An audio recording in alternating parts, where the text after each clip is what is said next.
Hello, my name is Alyssa Carey, and my presentation is on Graves' disease. Graves' disease is the most common cause of hyperthyroidism in the United States. Hyperthyroidism is the excessive secretion of thyroid hormones. Unlike other causes of hyperthyroidism, Graves' disease is an autoimmune disease.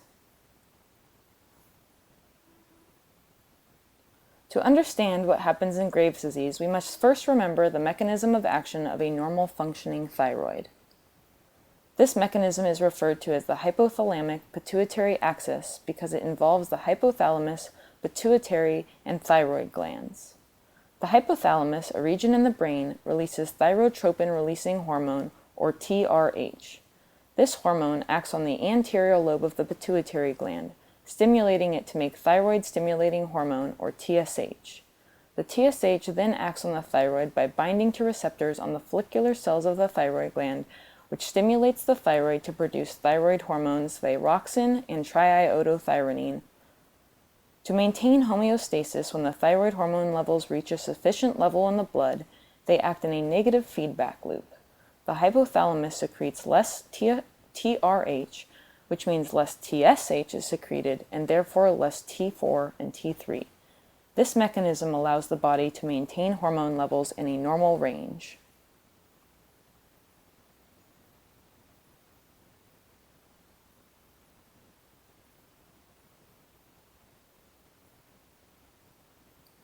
In Graves' disease, an autoimmune process disrupts this thyroid hormone level equilibrium. The negative feedback mechanism still occurs when sufficient thyroid hormone levels are reached.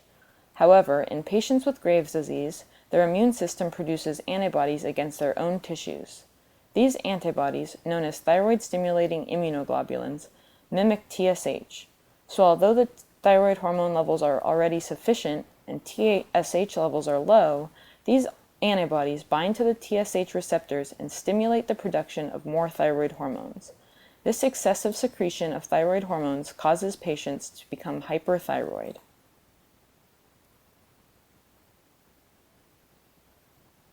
Because thyroid hormones have many different functions, hyperthyroidism affects many systems.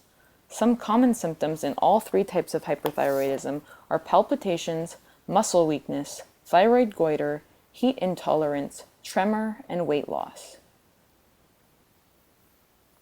Graves' disease has a few distinguishing characteristics. Perhaps most recognizable is Graves' ophthalmopathy, where inflammation of the eye muscles due to the autoantibodies causes exophthalmos, or abnormal bulging of the eyes. Patients also have a recognizable thyroid goiter most of the time.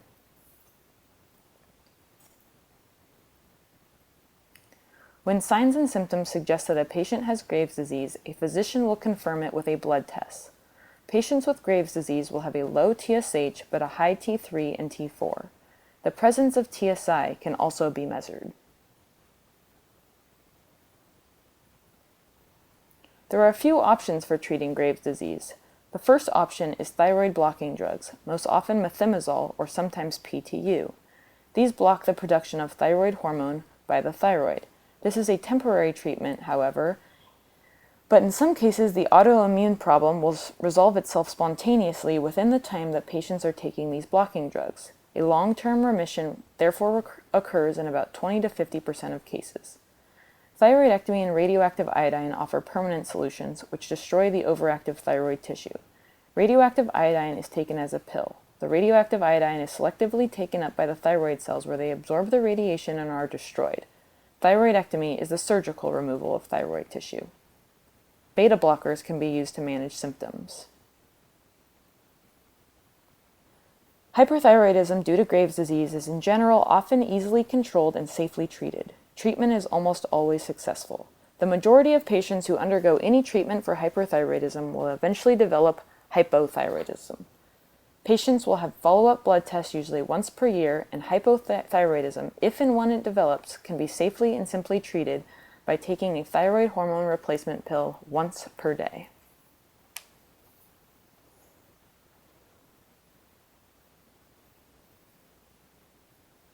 These are my references, and I hope you enjoyed learning about Graves' disease.